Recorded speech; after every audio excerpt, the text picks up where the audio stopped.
In rural Iowa, beloved history teacher Micheal Zahs uncovered a century-old collection including showreels and memorabilia of one of America's first motion picture impresarios, William Franklin Brinton. Dubbed the Brinton Collection, this treasure trove from the earliest days of cinema included films, slides, projectors, papers, and other documents and inventions. Brinton was a traveling showman, traveling from Texas to Minnesota to project slides, film, and stage during the years 1895 through 1909. For many adults at the time, a Brinton film was the very first time they had ever seen a moving picture. We spoke to collector Micheal Zahs and filmmaker Andrew Sherburne about their film critics are hailing a cinephile's delight. I'm Sophia Varley. And I'm Willow Fretwell. We're representing Ashland Middle School Team Press here with Andrew Sherburne. Micheal Zahs. Starting off with our first question, for both of you, how do you like being here at the Ashland Film Festival? It's amazing. This is just a wonderful town. It's wonderful, landscape surrounding here. It's just kind of a refreshing place to be, to kind of, show the film in a new environment. And it's a really wonderful town, and the crowds are amazing. So yeah, it's great. I've been traveling with the film, and before coming here, we'd been in 7 states in 6 days, and this is the first place that's been green. So that's exciting. But no, it's wonderful. We've worked with Richard, who runs this festival, before in Houston, and so it was good to come and know people, and we've been made to feel very, very welcome. How did you, why did you choose this story to film, and how did you find Mike?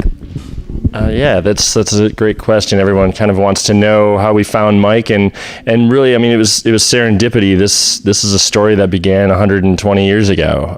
So we feel very lucky that no one else had found it before us.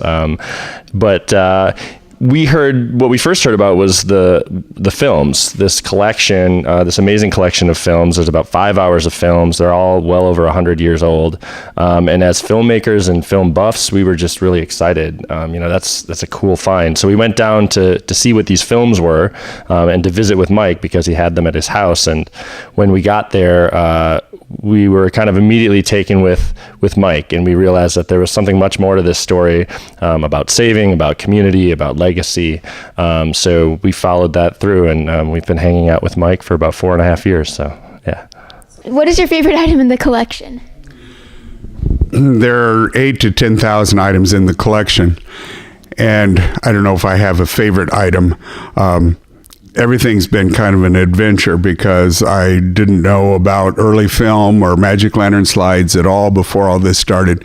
But probably something that I was interested in before I even got the collection was Mr. Brinton's interest in flight.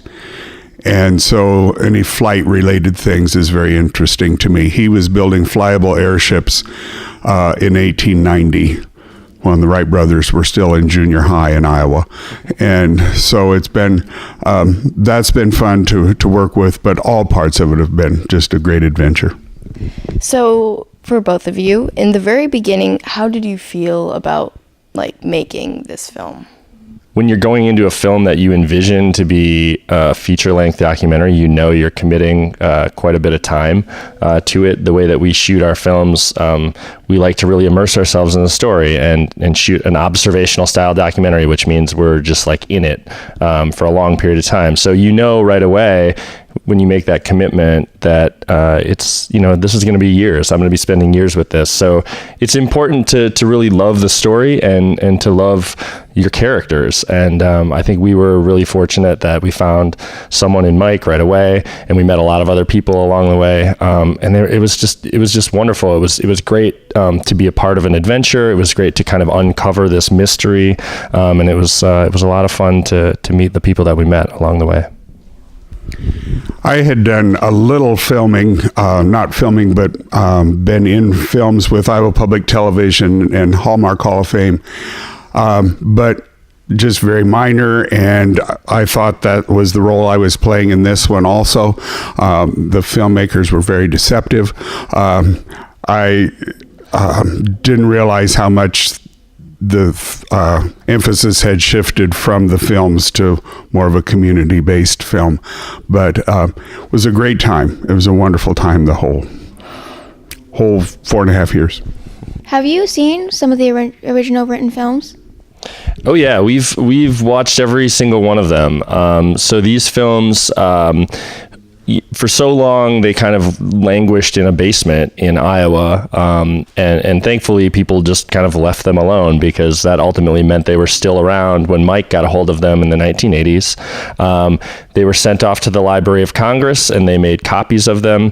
And then when we came involved, just 3 or 4 years ago, was when the films were being digitized. And so every one of them was scanned one frame at a time, and then these high resolution digital files were made so that we could watch them, on our laptop or at home, which isn't quite the same as watching real film be projected, but it was great because all of a sudden we could kind of look at these films whenever we want, and many of them had been unidentified, so we could then go through and start that process of trying to figure out what some of these are. So I think it's great. I mean, I hope people have a chance to, if it's not these films, if it's some other films, like watch real film be projected somewhere, to see these amazing films on the big screen in all their glory. But it's also great that these things now have all been that these films have all been preserved forever digitally, and some of them are now available online, so you can go watch them at home. People can see them, and hopefully that just makes it easier for people to interact with these films. So yeah, I've seen every one of them at least once. Yeah. So it's really fun to watch them kind of as a whole, as a collection. The films that I really love are some of the actualities, which we now call documentary. And these films, you can still see that curiosity, that like search for knowledge, in the way that the filmmakers move the camera across the screen and in what they focus on. And it really is this thirst to understand all these amazing things around the world. And I love seeing that because it's still, to me, it's still fresh even 100 years later. I got the collection in 1981, and the Library of Congress had been sent the films. They copied some, sent me 16 millimeter copies, and then some of them they just sent back in the mail that they didn't do anything with, and they were cellulose nitrate films, which are subject to explosion, and they came back in a box in the mail, and it was marked explosive. And I don't think they let you send things like that anymore. But I would show them in school, and I'd teach them college classes, and I would show them there. And we started having a film festival every year at the Ainsworth Opera House. And I just gradually learned more all the time, and I've done a lot more after I retired from teaching. But it's interesting in that if we didn't have the catalogs, it'd be really, really hard to find out some of these films. Most people, when they think of old films, they think of Laurel and Hardy and Charlie Chaplin and such, and these are a generation older than that. So they're some of the earliest films in the world, and most people haven't very little familiarity with films from that period of time. They're more familiar with 1910, 1915 films rather than 1895 films. So if you guys had the chance to work together again, if you found something else very extraordinary, would you work together? We're still friends, if that's what you're asking. Yeah, we would. I would absolutely love it. I mean, this was such a wonderful project. For me as a filmmaker, it was beautiful to watch unfold on screen in the end. But Mike is a dear friend to me now, and it would be fun to have another adventure. And I think I know he's got other collections, so we'll see. We haven't gotten to that point, but maybe there's something out there. Yeah. Well, it's been wonderful for me to have young people be nice to old people. And no, it's been a great adventure. And I hope our paths keep crossing. For both of you, what is the message you want people to get from this film? Well, I hope that this film, again, kind of like we were talking about with some of these early films, I hope it opens people up to a part of the world that maybe they haven't seen before, which is rural Iowa, the rural Midwest, which I think some people may have misconceptions about. So hopefully they get to see that in a different way in this film. But I think this film really is about an appreciation for how history is still very much alive around us. It's one of the things that makes us bond with our community. It has a lasting impact even after we're all gone.